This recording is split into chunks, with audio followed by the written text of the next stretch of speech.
Baladeur, baladeuse, bienvenue encore une fois chez nous, chez vous, dans ce moment suspendu du Rose Harris Café littéraire. Afin de nous plonger tout droit et tout de suite dans nos échanges littéraires, je vous propose une petite porte d'entrée avec l'aide de l'auteur mystique Elena Blavatsky, à travers un de ses œuvres les plus intimes, qui s'intitule La clé de la théosophie. Voici la clé. Elle se présente sur une forme, par une simple question. La connaissance. La vraie connaissance. Et si la vraie connaissance n'était pas celle que l'on empile, mais celle que l'on vit? La connaissance en tant qu'expérience vécue. C'est la proposition radicale d'Elena Blavatsky dans cet extrait de la clé de la théosophie. Elle trace une ligne nette entre la compréhension intellectuelle et l'état de l'âme. C'est cette proposition même dans cet extrait de la clé de la théosophie. Elle trace une ligne nette dans la compréhension intellectuelle et l'état de l'âme. Excusez-moi, j'ai voulu répéter. Elena Blavatsky donnait une définition d'une simplicité lumineuse. Pour elle, ce n'est pas un savoir encyclopédique, mais une transformation intérieure. C'est la sagesse qui, littéralement, éclaire le sentier. C'est la sagesse qui éclaire le sentier. Alors, dans ce monde qui valorise l'accumulation des connaissances, cette distinction entre savoir et sagesse est plus que jamais précieuse. Voici comment elle la formulait. Je vous lis cette définition qui pourra nourrir notre discussion à la suite.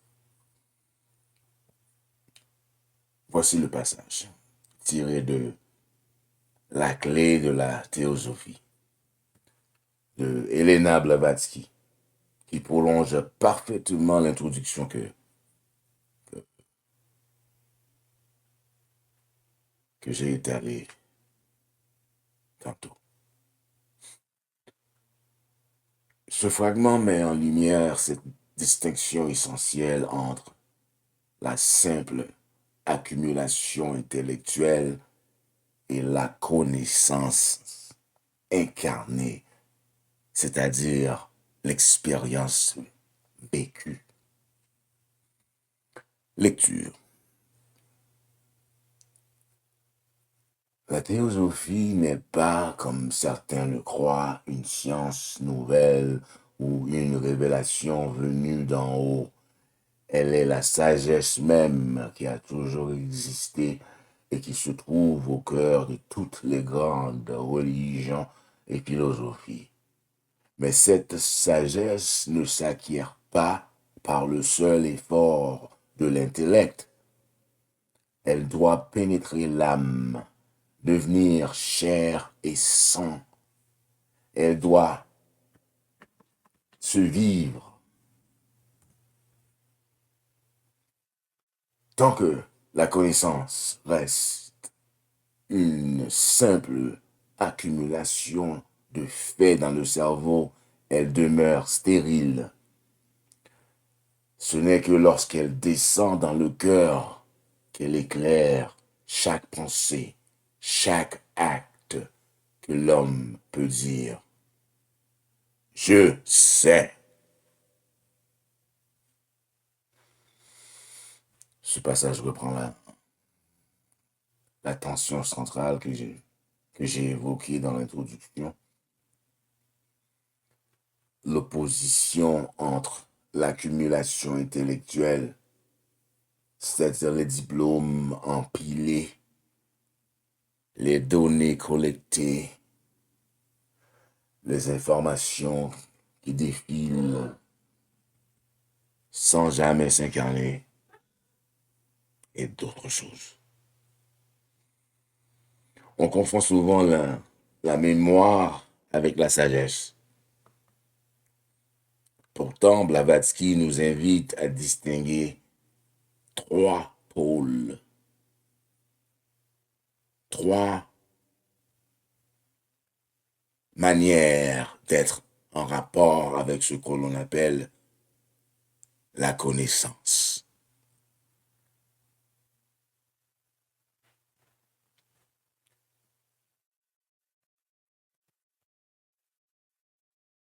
Le savoir, premier pôle, c'est l'accumulation, les faits, les théories, les diplômes, les certifications, tout ce qui s'empile dans le cerveau.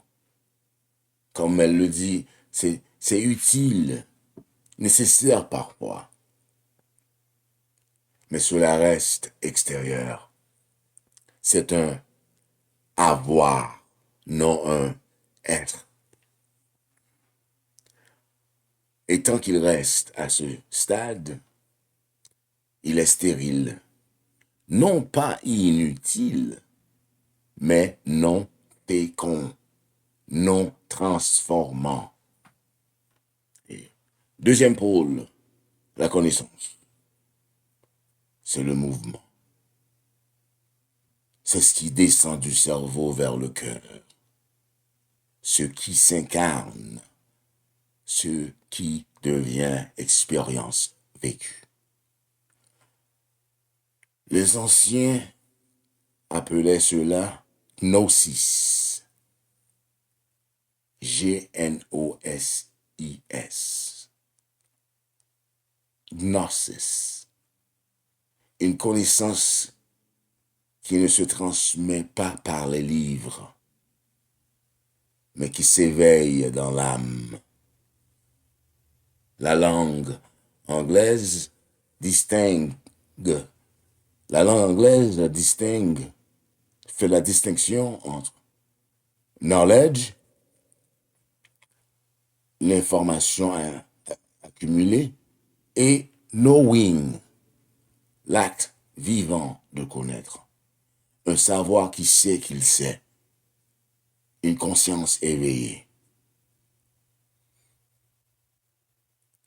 Il y a aussi ce mot magnifique, cognizance, connaissance, cognizance, une prise de conscience vivante, un acte de connaître qui engage l'être tout entier. Non pas seulement savoir, mais reconnaître, prendre en soi, faire advenir en soi ce que l'on apprend. La connaissance, c'est le passage du savoir. Troisième pôle, la sagesse, c'est l'accomplissement. C'est lorsque la connaissance a tellement pénétré l'âme, elle est devenue tellement chair et sang qu'elle ne se distingue plus de celui ou celle qui l'incarne. C'est alors que, c'est alors que l'on peut dire je sais. Non pas comme une revendication intellectuelle, mais comme l'expression silencieuse d'un accomplissement intérieur. C'est le become, come to be, advenir, l'être, survenir dans l'être. Ce n'est plus je sais donc je suis, une formule qui fait du savoir un fondement extérieur, un statut, un capital. C'est plutôt je sais parce que je suis devenu. La sagesse, c'est la lumière qui éclaire le sentier.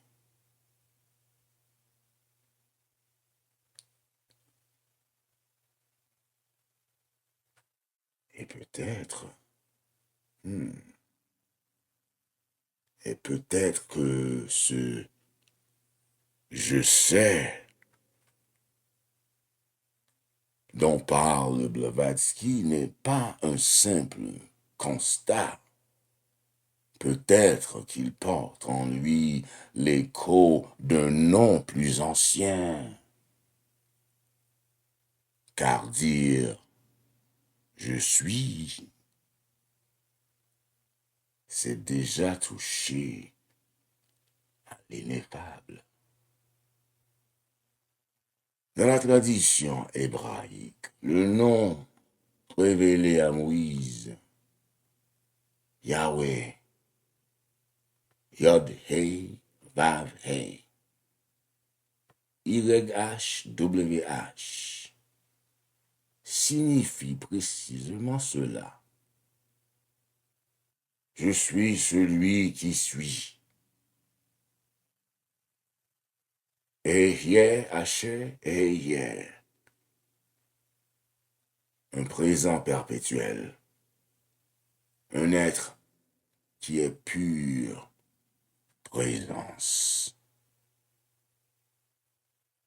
Jésus, dans l'évangile de Jean, reprend cette formule lorsqu'il dit « Avant qu'Abraham fût, je suis. Ego emmi. Ego emmi. » Non pas un verbe dans le passé, mais un présent absolu.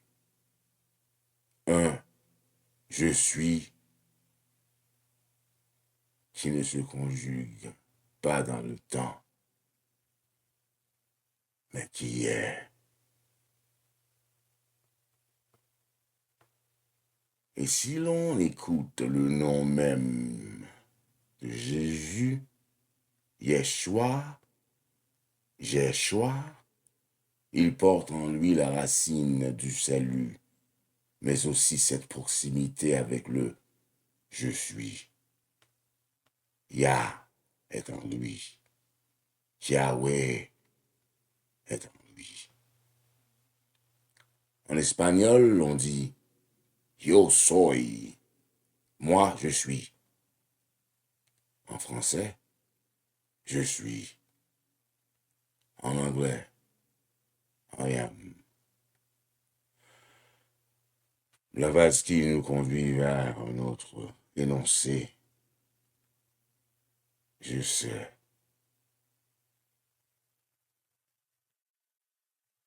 Mais peut-être que ce je sais véritable, celui qui descend dans le cœur, celui qui éclaire chaque pensée, chaque acte, n'est rien d'autre que le je suis devenu pleinement conscient de lui-même. Ah. Non pas je sais dont je suis, mais je suis devenu ce que je sais. Et ce que je sais, c'est l'être même. Ainsi, le chemin du savoir à la connaissance, de la connaissance à la sagesse, trouverait son aboutissement dans ce point de silence où je suis et je sais ne font plus qu'un.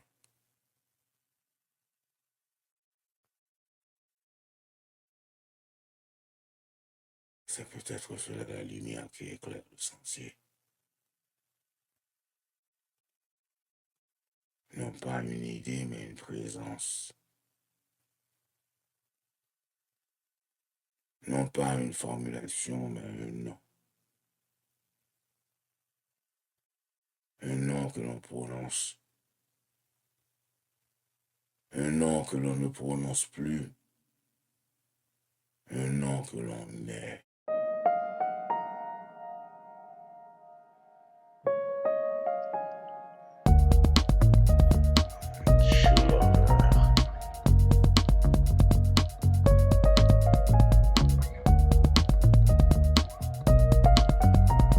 True love.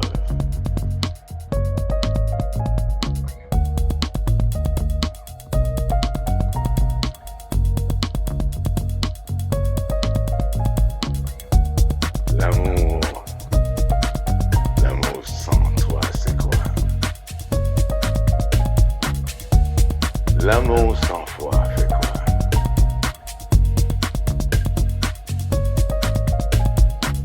Un mille millions, milliards de mots. Tout feu, tout flamme. Nul n'a raison, nul n'a tort. Entre hommes et femmes, c'est pour la vie et pour la mort.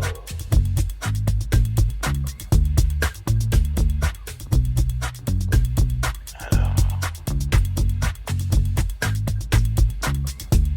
true love.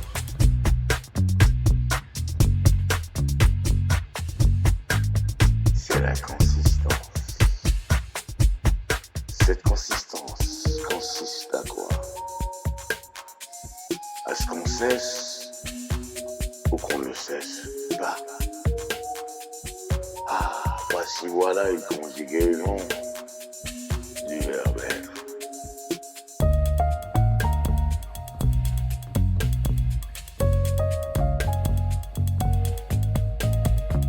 C'est pour la vie ou pour la mort.